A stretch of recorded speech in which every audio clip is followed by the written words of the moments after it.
A raíz de estar viviendo un nuevo 2 de octubre, un octubre en el 2024, el inicio de un sexenio nuevo en el gobierno mexicano, me ha surgido la inquietud por hacer una respuesta a los anteriores documentales que se han hecho sobre el 2 de octubre.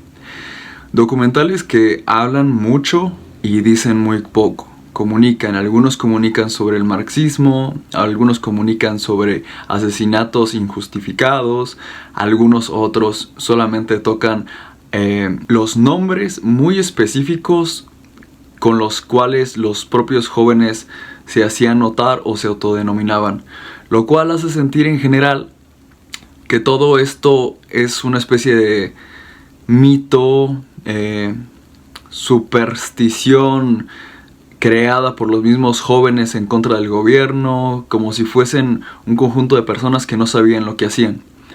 Así que decidí hacer una respuesta a esa serie de documentales ya existentes y hablar no solamente de los hechos en concreto que pues ya se saben, sino hablar de lo que ocurría en el Estado en aquel entonces y cómo fue evolucionando, no solamente económicamente, sino en el sentir. Utilizar el entendimiento de los mecanismos que tiene el gobierno y cómo los interpretaron en ese momento los estudiantes, y a raíz de eso, qué fue lo que sucedió en ellos y después la respuesta que tuvo el gobierno. Como breve introducción al tema, me gustaría agregar hechos que no estaban aislados, que fueron consecuentes y agregados en general tanto al mayo del 68 francés como al 2 de octubre, cosas que, por ejemplo, todo esto que voy a hablar lo estoy agarrando tanto del libro de Elena Poniatowska, de La noche de Tlatelolco, como ya mencioné, de los anteriores documentales, y en general de otros libros y anotaciones que he ido recolectando. Entonces, por ejemplo, en Estados Unidos, en los 60s todavía sucedía la muerte de Martin Luther King, quien fue activista y defensor de los derechos afroamericanos. Martin Luther King hablaba de una desobediencia sin violencia. De alguna manera, él se entendía que él y su gente había llegado a los Estados Unidos como esclavos. Y como ya se había trascendido toda la filosofía de Hegel, él trataba con su activismo de que el pueblo norteamericano los dejasen de ver como un pueblo esclavo. Por ello, se tenían que dejar de comportar como tales, que los vieran como personas que también podían estudiar, que también podían apreciar el arte y que ellos mismos preferían, es decir, los afroamericanos, se autoconcibieran como personas que preferían morir antes que ser esclavizados, y que si los llegasen a matar, pues entonces los matasen como hombres libres y no como esclavos, y ser considerados personas y no simplemente objetos. Así que, por otro lado, en Checoslovaquia, dentro de toda la Segunda Guerra Mundial y las revoluciones que había surgido en Rusia y los procesos socialistas, hubo un momento en el que Checoslovaquia había sido libre de Rusia por un corto periodo de tiempo, y en ese corto periodo de tiempo Alexander Dubček diría que todo iba a terminar cuando el himno sonase, y eventualmente iba a llegar y otra vez iban a ser pues sometidos. Sin embargo, eso tuvo todo un proceso y es parte de la historia del socialismo. Por su parte, el antiguo imperio colonial belga estaba saliendo poco a poco del África, y los imperios que tenía Francia dentro de África empezaban a ser mal vistos, por lo cual Argelia intentó independizarse de Francia junto con todos estos procesos que estaban sucediendo en África. Francia no tomó bien el intento de independencia de Argelia, lo trató de contener, y mandó a los famosos paracaidistas argelinos a Argelia, y al poco tiempo llegaron los franceses argelinos, o como les dicen también los pies negros, personas que habían vivido toda su vida en Argelia como colonizadores, como personas que estaban a cargo y que habían nacido en Argelia, pese a ser franceses. Y llegaban ahora a Francia, muchos de ellos ya no teniendo el mismo color de piel. Y después Francia decidiría mandar a sus estudiantes a la guerra, razón por la cual los estudiantes en Francia deciden manifestarse. Y como los estudiantes ya habían tenido la mala experiencia en general, no solamente como estudiantes, sino como franceses, de haber sido mandados a la Indochina y ser considerados pues una herramienta del Estado, al manifestarse en contra de la guerra y decir que esto no era algo que a ellos les naciera, ni que tampoco fuera algo en ningún sentido bien visto, llega al poco tiempo el manifiesto de los 121 intelectuales, que es como su nombre lo dice, en donde filósofos, estudiosos, intelectuales manifestarían su animadversión, es decir, su disgusto y estar en contra de los actos que estaba cometiendo el Estado francés en ese momento. Por lo cual, el Estado francés los llama a juicio. Y ellos contestan que efectivamente estaban a favor de los estudiantes, puesto que los estudiantes y los 121 intelectuales estaban en contra y desobedecieron, como lo hicieron en su tiempo Marat, Bandon y Robespierre, quien fueron en su momento las personas quienes fundan la actual Francia, y que desobedecieron más que nada como franceses, y que estaban a favor del Estado francés y de lo que era correcto. Y el tribunal cede a su favor, con lo cual al poco tiempo llega el fin de la guerra y Argelia terminaría por independizarse y las tropas serían devueltas. Esto desemboca en una ola cultural de cambios, de status quo. Todo lo que se percibe como correcto empieza a cambiar. Es decir, la cultura que antes decía que venía de la reina y de toda la moda victoriana, que generaba estos vestidos grandes y una cultura de represión, una cultura que decía que la mujer debe ser bella, bonita, enseñada, pero no demasiado, empezaba a pasar por un juicio crítico y querer ser distinto a eso, y cada quien poner sus propias normas.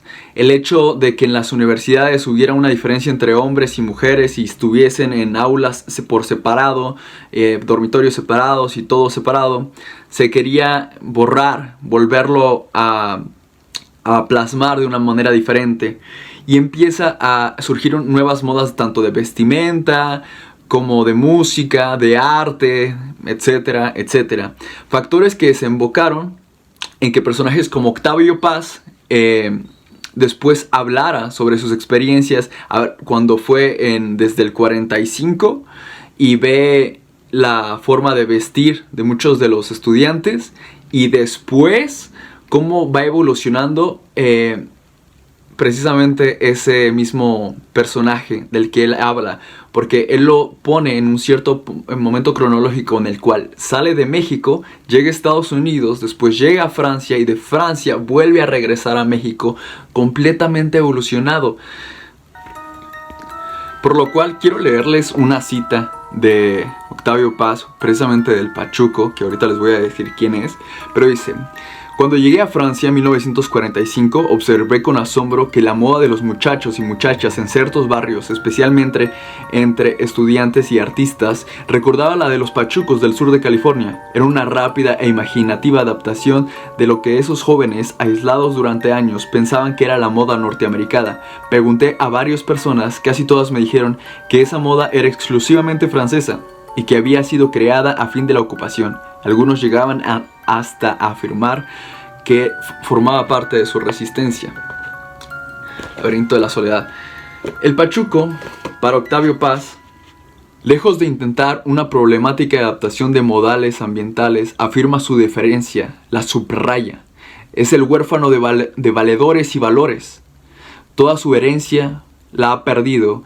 Lengua, religión, costumbre, creencia. Solo le queda un cuerpo y un alma a la intemperie. The American Way of Life. El pachuco es un clown impasible, siniestro, que no intenta hacer reír y procura aterrorizar. Fascinante.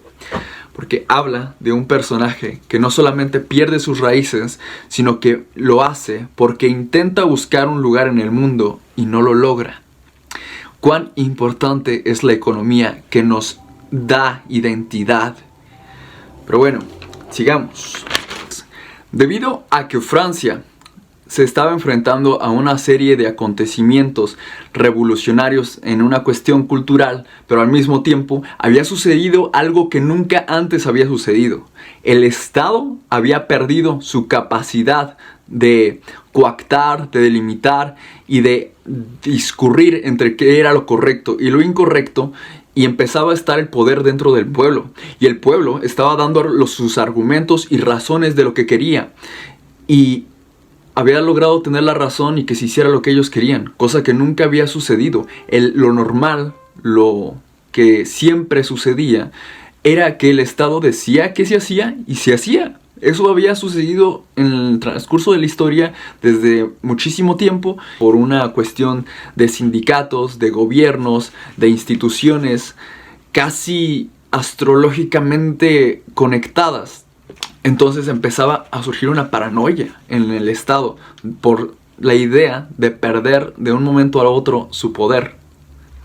Entonces, el Estado francés invoca a de Gaulle, quien era el presidente en aquel entonces, y a él le toca enfrentarse con una sociedad que estaba dividida entre padres e hijos que estaban en dos bloques culturales sumamente diferentes, que no se entendían del todo.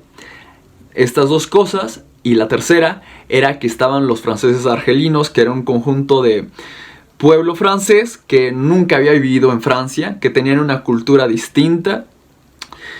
Entonces el Estado tenía que calmar a estas tres entidades, y para ello lo que hace de Gaulle es hablar con el gobierno inglés y pedirle un cierto poder de intervención en caso de que las cosas se le salgan de las manos, y los empieza a convencer y a calmar a cada uno por separado y con las armas en las manos.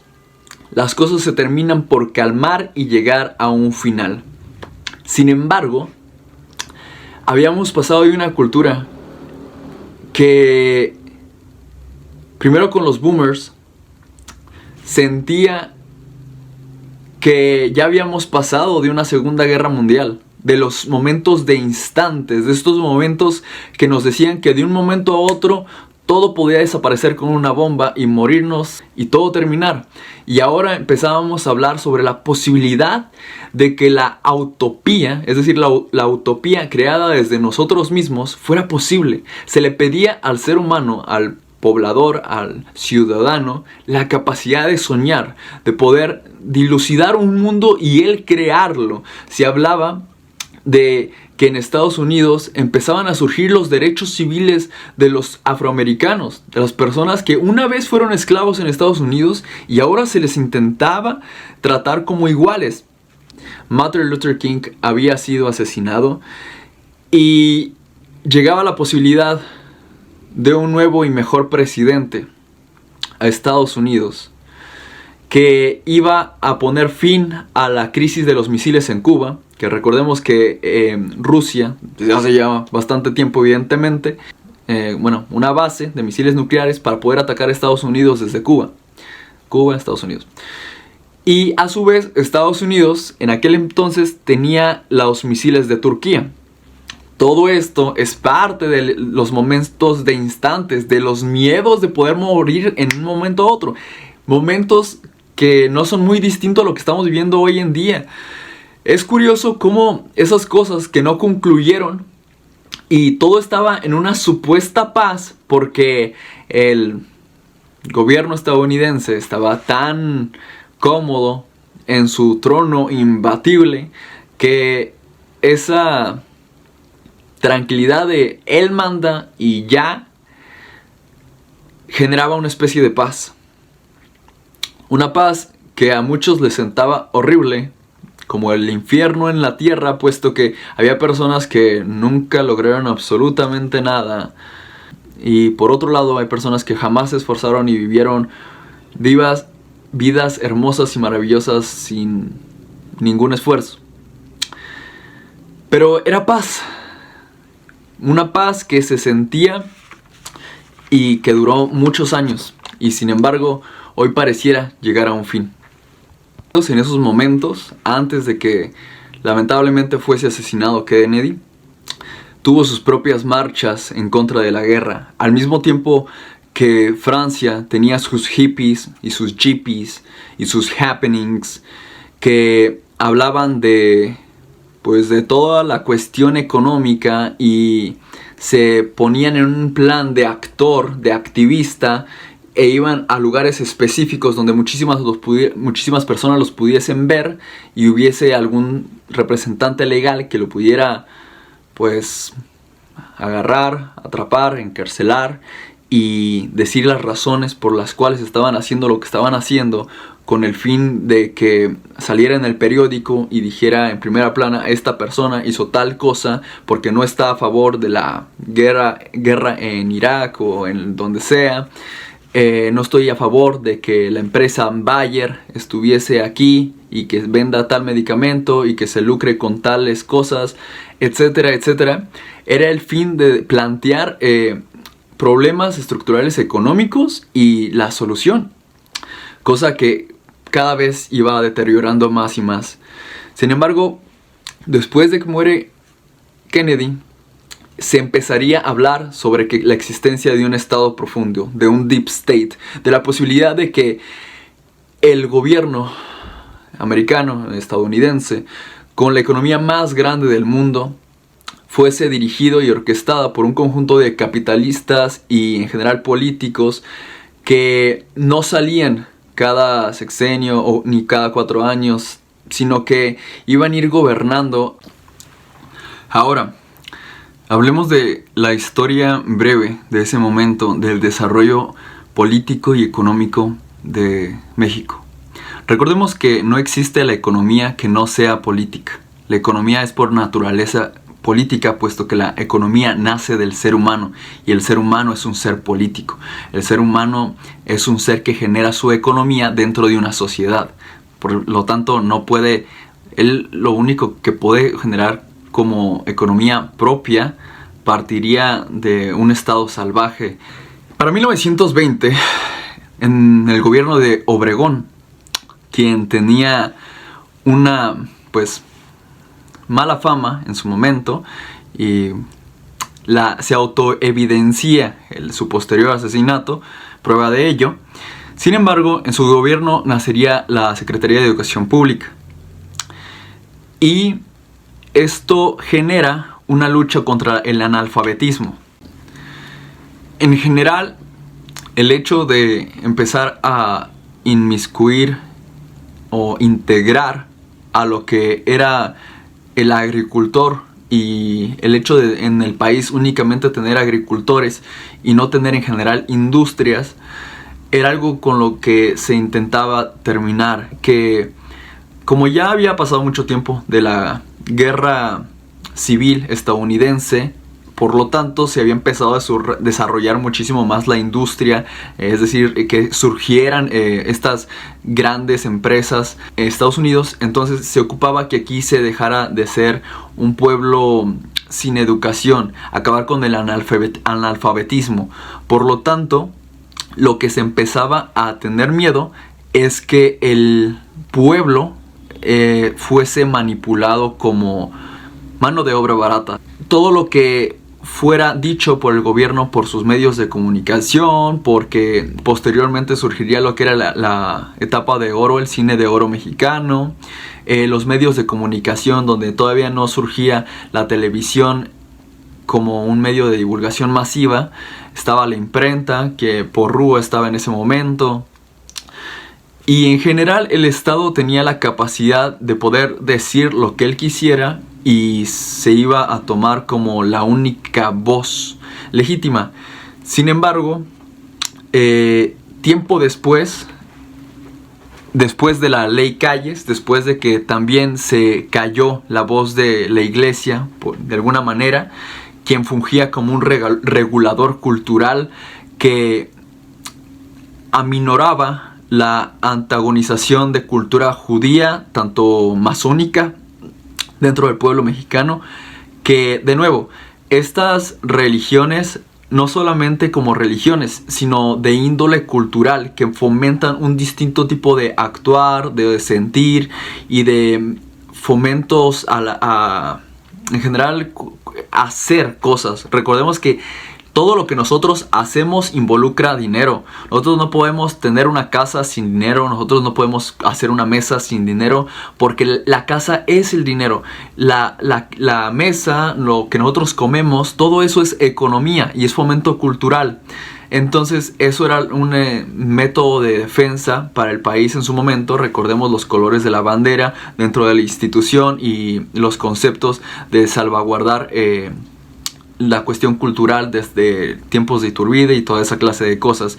Sin embargo, va a llegar Lázaro Cárdenas y va a intentar discurrir, plantear un distinto tipo de discurso, y no plantearlo desde él, sino desde el pueblo. Y para ello genera el Politécnico. Y el Politécnico planteaba ideales mucho más revolucionarios. Después nace la red ferroviaria y dentro del mismo gobierno de Lázaro Cárdenas, él recibe a León Trotsky, que recordemos que Trotsky había sido un socialista, quien lo recibimos aquí en México como un refugiado de guerra. Posteriores gobiernos van a intentar, en primer lugar, abolir el Politécnico. En segundo lugar, Lázaro Cárdenas había intentado darle más poder al obrero e intentar que sus hijos fuesen a la escuela, que las personas que no vivieran dentro de las ciudades pudieran mandar a sus hijos a estudiar a algún lugar. Por eso estaba el Politécnico, estaba la UNAM, Michoacana, etcétera, etcétera. Pero en general empezaba a haber un conflicto de pensamientos, de ideologías, de modelos económicos, etcétera. Pero posteriormente íbamos a estar cerca del surgimiento de tanto el gobierno de Manuel Ávila Camacho como, primero hay que recordar, en 1929 surge el famoso crack del 29. En Estados Unidos en ese entonces se había desarrollado una cultura de inversión en la población. No se sabía bien lo que era la bolsa, pero había un fomento porque las personas invirtieran su dinero para que sus activos crecieran. Sin embargo, no sabían cómo funcionaba, pero ellos decían, ay, mi dinero se hace más grande y ya. Y eso era lo único que les importaba. Pero había personas que sí sabían cómo funcionaba la bolsa y lo incrementaban, lo iban nutriendo poquito a poquito para que las personas sin capital inversionista metieran su dinero. Siendo ingenuos, metieran su dinero y finalmente llega el crack. Y las personas que se habían vuelto ricos de un día a otro y que pensaban que ya no iban a tener que trabajar por el resto de su vida, no solamente perdieron todo, muchas personas quedaron sumamente endeudadas.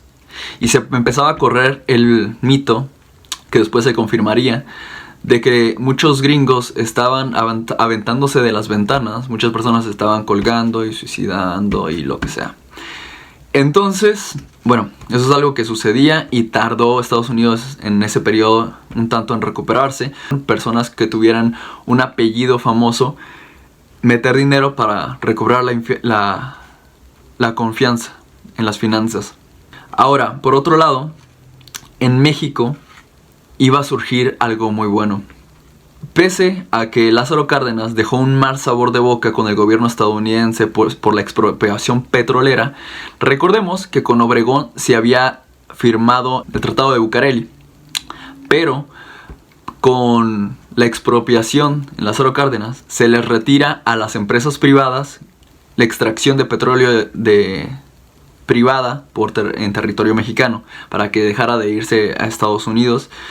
Sin embargo, Estados Unidos estaba planeando entrar en la guerra, en la Segunda Guerra Mundial, y Estados Unidos terminaría por desplegar en la guerra 16 millones de soldados, por lo cual tenía que de alguna manera abastecer esa necesidad de suministro. Se tuvieron que firmar de Ávila Camacho los acuerdos bilaterales de comercio.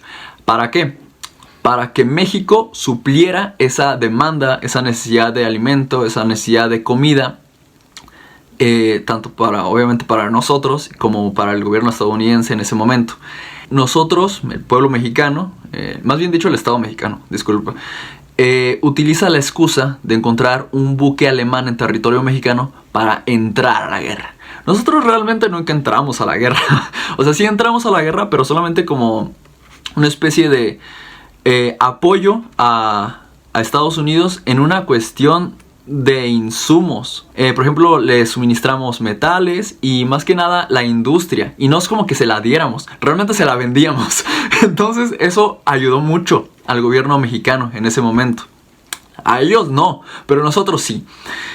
Y hay que recordar que es precisamente a raíz de esta clase de movimientos que México iba a entrar en el milagro mexicano, que posteriormente voy a decirles qué es el milagro mexicano, porque no me gusta el hecho de que exista una palabra que diga que es un milagro, porque no es un milagro. Por favor, pues si las personas están yendo a la guerra y nosotros le estamos vendiendo comida, pues obviamente a nosotros nos va a ir bien. Vamos a ver qué chingados pasó.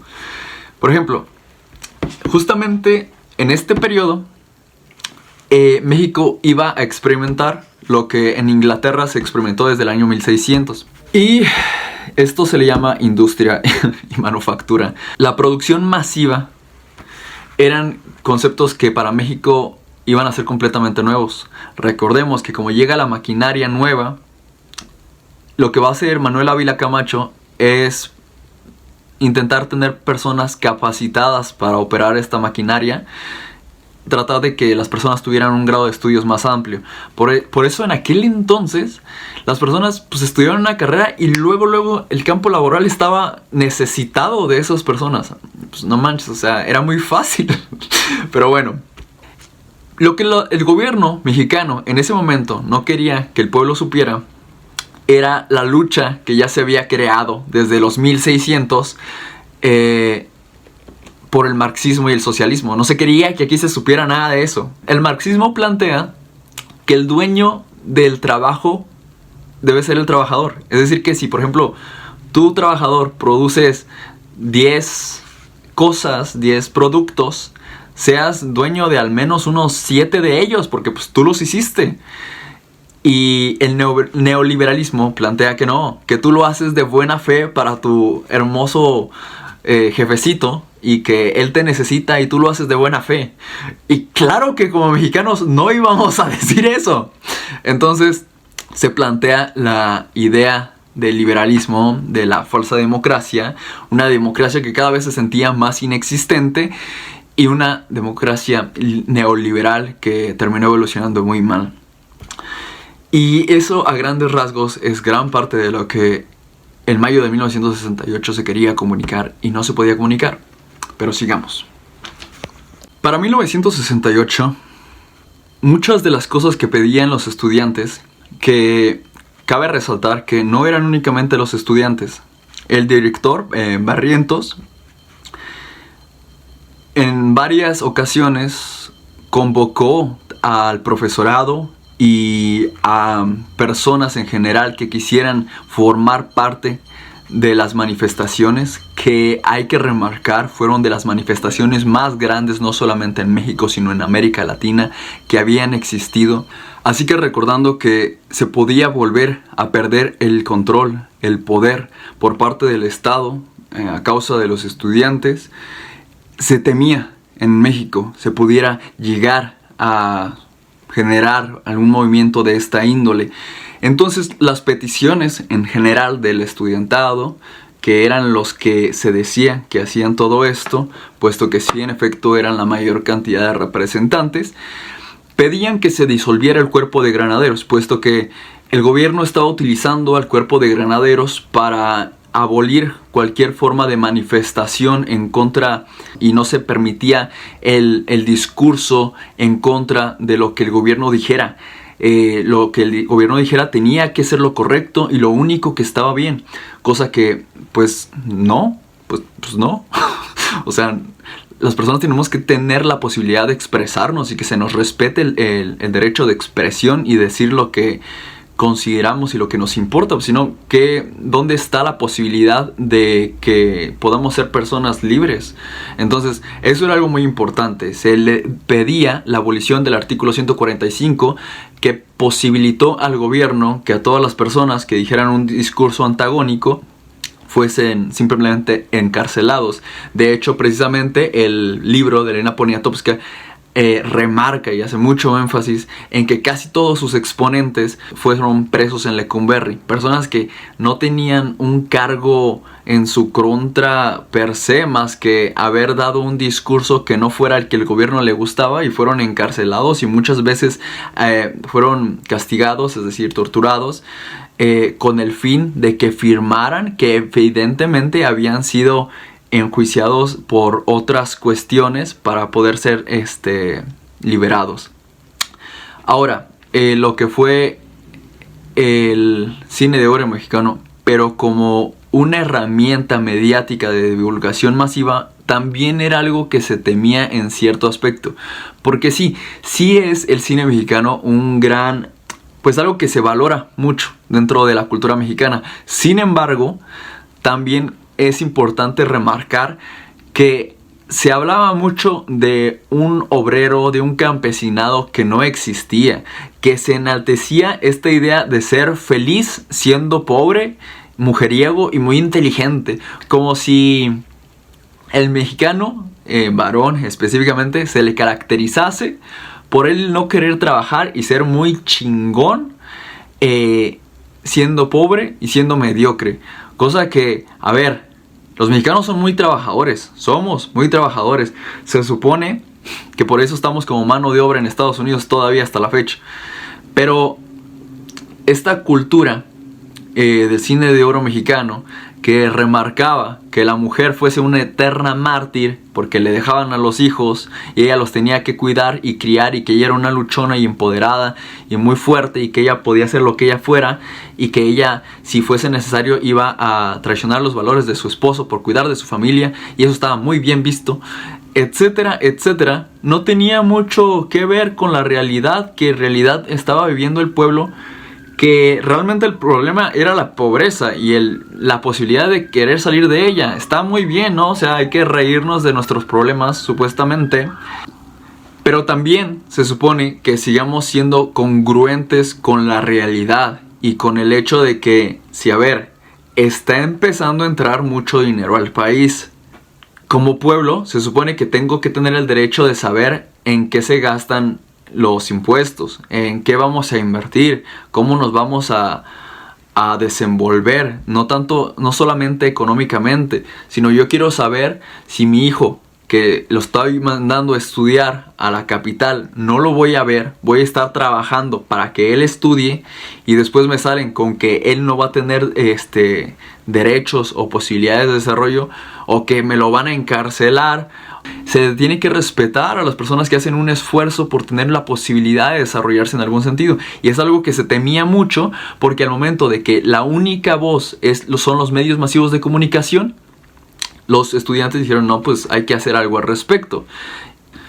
Así que los estudiantes, al ver que tenían una confrontación con los medios de comunicación masivos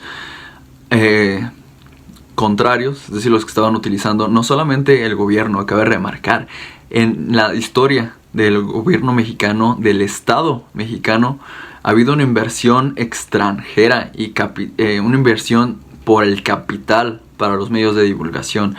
Las Los medios masivos de comunicación en México por mucho tiempo estuvieron a cargo de sectores privados, lo cual es muy aterrador, pero bueno, eso fue de esa manera. Lo que hicieron los estudiantes para combatir ese problema es que se organizaron muy bien.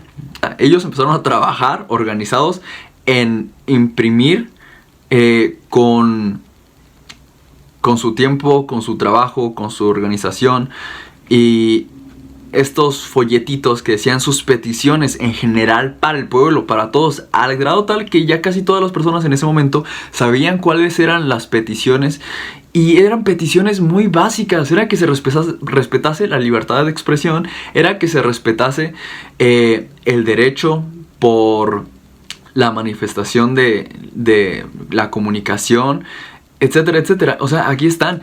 Y la cuestión con eso es que se quería que no se omitiera el hecho de estar experimentando un milagro mexicano, que se hablase abiertamente de él, no solamente como una consecuencia de nuestro trabajo, sino de la industria, de la manufactura, y que era que el ser humano, el mexicano en ese momento, estaba siendo parte de una producción masiva, y que estábamos teniendo venta de estos usos a nivel internacional. Y por eso me parece sumamente importante esclarecer qué es un milagro mexicano. El problema con que se le llame milagro mexicano es que llamarle milagro lo lleva al plano de lo esotérico, de lo que no está bajo nuestro control. Le quita lo realista y consecuente de nuestro trabajo. Es decir, nosotros lo creamos. Y sin embargo, cuando lo llevamos a lo metafísico y decir que lo hizo Diosito, y que como es algo creado por algo divino, esto se lo merecen los buenos. En general se empezaba a ver al empresario como si fuese una especie de el único trabajador, el único ente que se dedica a su trabajo y que no anda perdiendo el tiempo, en contrario a lo que ya habíamos plasmado, que era este personaje chicharachero, romántico, que anda haciéndose menso por ahí. A diferencia de esto, el empresario se veía como esta persona que todo el tiempo está trabajando, cosa que está súper fuera de la realidad. Y como ellos eran los buenos, ellos eran los que se merecían el capital. Y esto habla muy mal de ellos, más que hablar mal de nosotros, puesto que los empresarios, los capitalistas, los dueños del dinero, eran los que fomentaban la inversión en los medios de divulgación. Y que ellos mismos se pinten a ellos como los buenitos, los santitos, los que todo lo tienen, todo lo hacen bien, habla mal de ellos, porque los seres humanos somos imperfectos. Los seres humanos cometemos errores y es parte de nuestra condición humana. Y saber eso nos hace humildes, porque tarde o temprano, en cualquier lugar, en cualquier momento, podemos ser víctimas de una enfermedad, ya sea física o mental. De hecho, el marxismo hace énfasis en eso, en el hecho de que los fetiches lo que hacen es volver algo irreal. Lo llevan, esto de repente lo pueden llevar a un grado de que, no, ya no es un lapicero, ya no es una pluma que sirve para escribir. Empiezan a dotar a la cosa, como es esto, de cualidades que no tiene, y se vuelve algo que lleva al ser humano a pensar de tal manera que genera enfermedades mentales, porque lo saca de lo real, lo lleva. Por ejemplo, hoy en día existen tenis, playeras, que ya no se venden como playeras, ya no se venden como tenis, sino se venden como artículos de lujo máximo que los usó tal persona que es muchísimo mejor que la puta madre, y que no, o sea, se sale de lo congruente, de lo real. El ser humano está experimentando la mayor cantidad de enfermedades mentales que habíamos experimentado en los últimos años, porque ya no vendemos cosas, ya vendemos fantasía. Entonces, más bien dicho, compramos fantasía. Y el problema con esto es que lo que sí es real dentro del milagro mexicano es que este milagro, no solamente al mexicano, sino a nivel mundial, suele estar generado normalmente por estas tres cosas. La primera es porque se abran las puertas para el comercio internacional. El segundo es la capacidad de producción masiva, de nuevo, que surgió en los 1600, que nosotros como mexicanos los hayamos experimentado hasta más o menos 1950. Bueno, se dio en 1940 a 1970, pero obviamente sigue estando, pero hablábamos específicamente del milagro mexicano. Y la tercera es la venta y extracción de materias primas, entendiendo materias primas como pudiera ser el oro, el petróleo, en este caso el litio, que ahorita va a ser muy importante, etcétera, etcétera. Así que, finalmente para 1968, Gustavo Díaz Ordaz, viendo las manifestaciones masivas que se habían efectuado en México, más grandes de la historia, no solo mexicana, sino latinoamericana, y a la vuelta de la esquina se aproximaban los Juegos Olímpicos, que se suponía que iban a generar una perspectiva mundial muy buena de México, empezaban a mostrar todo lo contrario. El Estado estaba aterrado por la posibilidad de que pudieran perder el control, la posibilidad de que efectivamente estas manifestaciones tuvieran algo de bélicas en ellas, la posibilidad de que sí estuvieran armados y de que sí se pudiera tomar el poder. Finalmente, Gustavo Díaz Ordaz, las famosas palabras que formaron a ser parte de la historia mexicana. Pero de lo que estoy más orgulloso de esos 6 años es del año de 1968, porque me permitió servir y salvar al país. Donde afirma no estar arrepentido de sus actos. Finalmente, los 60 pasarían. La derrota fue evidente. Y muchos años más tarde, personajes como Noam Chomsky hablarían de cómo las personas sin voz fueron asesinados, y hay un número bastante doble en que fueron asesinados primero y luego silenciados. Entonces puedes revisar y ver cuántos de tus amigos pueden decirte los nombres de los disidentes de Europa Oriental y los asesinados, sus homólogos asesinados en América Central, cuántos libros has leído por uno y otro, etc. Pero las voces que normalmente escuchamos y que permanecen son las poderosas. Y eso es importante porque esa no es la única voz. Esa es la voz de una pequeña minoría aquí y de una pequeña minoría en todo el mundo. Todo había sucedido y ya solo formaba parte de la historia.